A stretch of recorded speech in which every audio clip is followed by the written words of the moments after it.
Hello, Westies.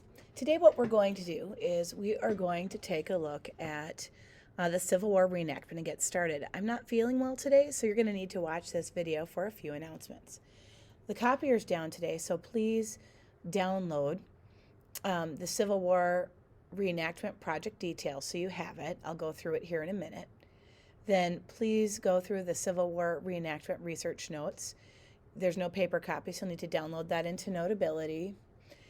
And then get your topic ideas worksheet out. Upload that if needed. Homework will be to complete the Civil War reenactment research notes due tomorrow. So just a reminder that tomorrow is the last day to turn in westward expansion assignments. So please do so. If you put it in the turn-in basket at the front of the room or email me, that would be just fine. Tomorrow's My Time. If you want extra help and time to research your topic, come to this My Time session, or if you need to, finish a test. So we're going to talk about the Civil War reenactment project. We want you to be able to understand Civil War project requirements, research a Civil War topic for historical details. This will be shown through discussion and research notes.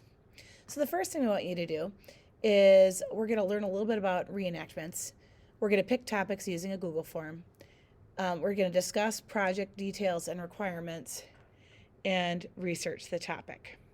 So what is a Civil War reenactment? A Civil War reenactment is where reenactors recreate the battles, daily lives, and most important events that happened during the Civil War.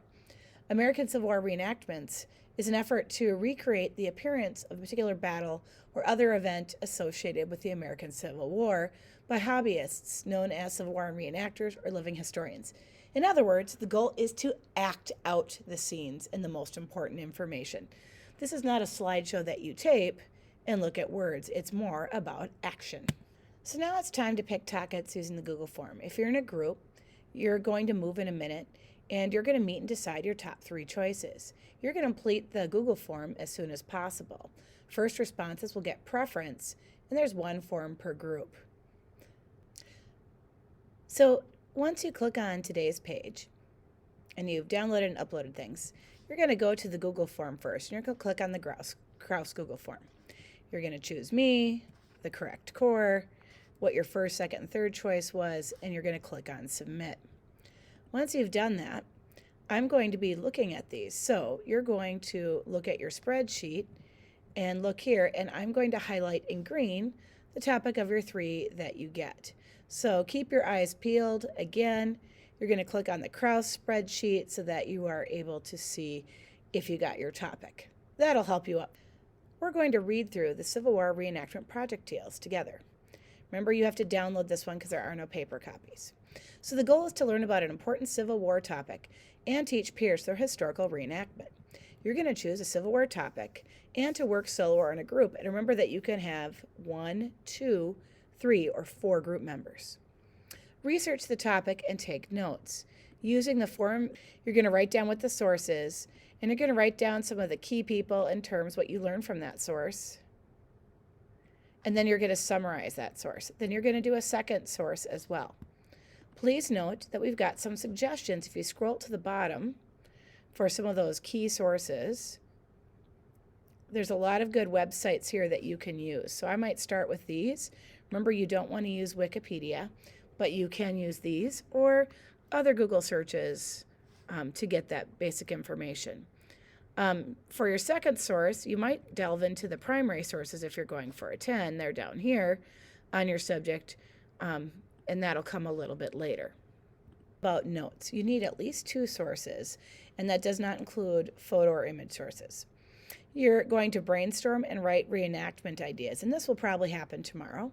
You'll then write the script and gather props or background costumes. Again, we'll talk about that tomorrow to tell the story. Include action and include the most important details. You use props and important costumes and backgrounds that teach more information. And tomorrow we'll watch some examples and look at the script. You'll get feedback and rehearse, and then you'll finish it. And we'll finish it up next Monday. And then we'll watch other people's reenactments. So this is going to be worth 20 points. For historical research, this is going to be the historical context in the script and development. For a 9, you're going to tell the story of the topic with adequate important historical details, and it's going to be appropriate length. We want this to be about 2 to 3 minutes, no longer. Exceeding expectations, it's going to tell the story of the topic with rich, important details, and it's also going to be an appropriate length. So this just means there's more creativity in some of those. And remember, I'll be giving you feedback on your script and its development to help you get into that 9 and 10 range. The second area I'm going to look at is historical analysis, the use of props, background, and costumes, and production quality of your movie. For a 9, you utilize props, backgrounds, and costumes that support the content of the topic, and the project is creative. For a 10, it utilizes props, costumes to teach additional information about the topic, and project is highly creative. Again, the feedback will help gear you into this 9 or 10 range, and it will be worth a total of 20 points. Ready? Download that research template. And again, use the recommended sources. You must use 2 sources and complete the 2 templates. So when you look, notice that there is 1 source here. In the second page, there's a second one. So you want to do both of those. That'll be due tomorrow by class time, but of course you can use my time as well.